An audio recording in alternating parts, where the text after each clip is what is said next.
Bom, vamos falar agora aqui do capítulo 7 da lei, inciso 2º, onde fala das boas práticas e da governança. Então, no artigo 50, ele fala que os controladores e operadores, no âmbito de suas competências, pelo tratamento de dados pessoais, individualmente ou por meio de associações, poderão formular regras de boas práticas e de governança que estabeleçam as condições de organização, o regime de funcionamento, os procedimentos, incluindo reclamações e petições de titulares, as normas de segurança, os padrões técnicos, as obrigações específicas por diversos envolvidos no tratamento, as ações educativas, os mecanismos internos de supervisão e de mitigação de riscos e outros aspectos relacionados ao tratamento de dados pessoais. Ou seja, o artigo 50 fala nada mais do que deve-se haver uma gestão de governança, riscos e conformidades baseado numa mudança de cultura, de boas práticas, entendendo que tem que haver mudanças éticas no meio do trabalho, onde, por exemplo, uma política de mesa limpa e tela protegida, onde você não vai deixar senha, ou você que trabalha no departamento pessoal, deixar um currículo ou deixar uma folha de cadastro de algum colaborador em cima de uma mesa, exposto, sair, levantar para ir ao banheiro, tomar um café, beber uma água, sempre bloquear a tela do seu computador para que não haja de forma nenhuma, não tem hipótese alguma de alguém sentar na sua máquina, acessar a sua máquina, alguma pasta de rede, alguma coisa que seja específica para o seu setor, que esteja diretamente ligada e exclusivamente ligada à sua atividade. Como falei anteriormente também, questão de você delimitar quem pode acessar cada local da empresa, por exemplo, locais esses onde tem o seu data center, ou sua sala de arquivos. Tudo isso coopera para uma boa prática e para minimização e redução de todo qualquer risco de vazamento, de sequestro, de destruição de dados de forma irregular, de uma forma que não esteja dentro dos parâmetros especificados na lei e muito menos regido pela NPD.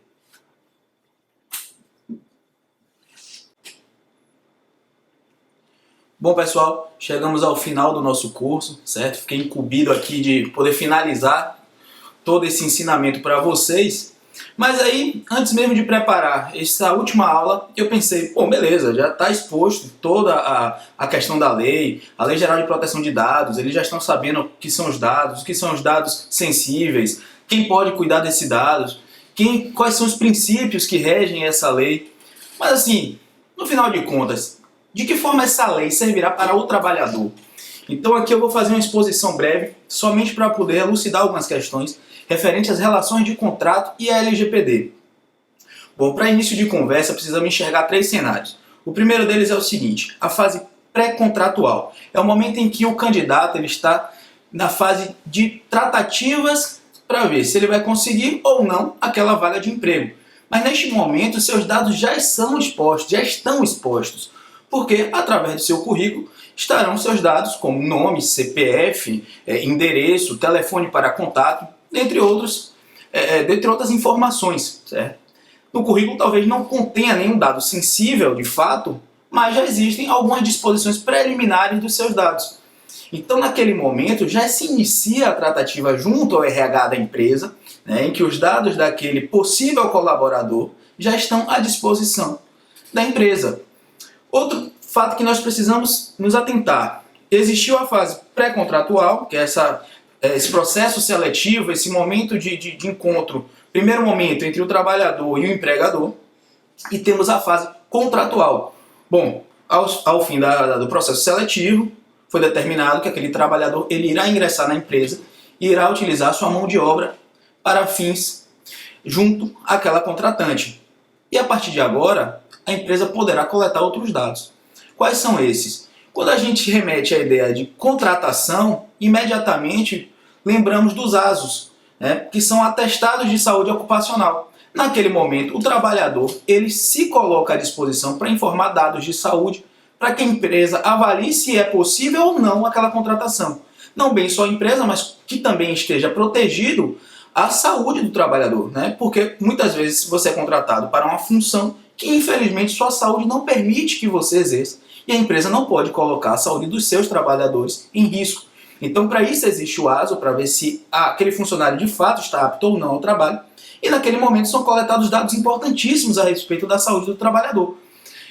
Bom, já superada essa questão do ASO, que é a questão da saúde, em momento posterior, a empresa ela pode se munir de algumas informações que são os dados sensíveis, como, por exemplo, saber se aquele trabalhador possui filhos, para fim de registros a título de salário de família, por exemplo, onde os menores de 14 anos, os pais os trabalhadores que possuem filhos menores de 14 anos que estejam dentro do regramento legal, né, que existe algumas especificidades, como um valor do salário, etc., se eles possuem filhos, se eles querem registrar aquilo, e com o registro dos seus filhos junto ao contrato de trabalho, a informação da existência de filhos junto ao RH, é necessário entregar uns documentos. E um desses documentos, por exemplo, é a carteira de vacinação do menor.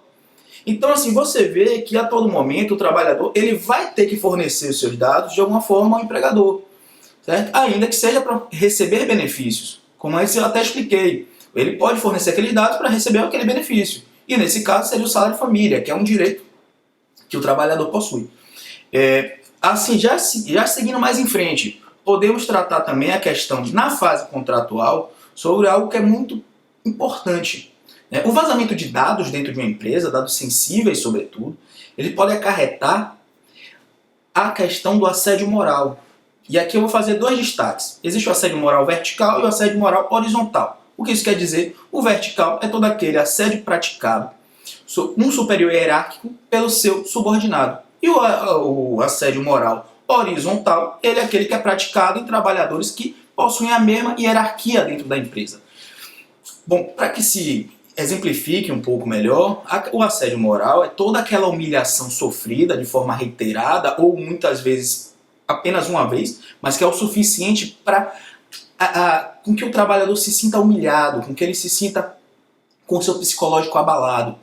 E isso não pode ser permitido sob nenhuma hipótese dentro do ambiente de trabalho.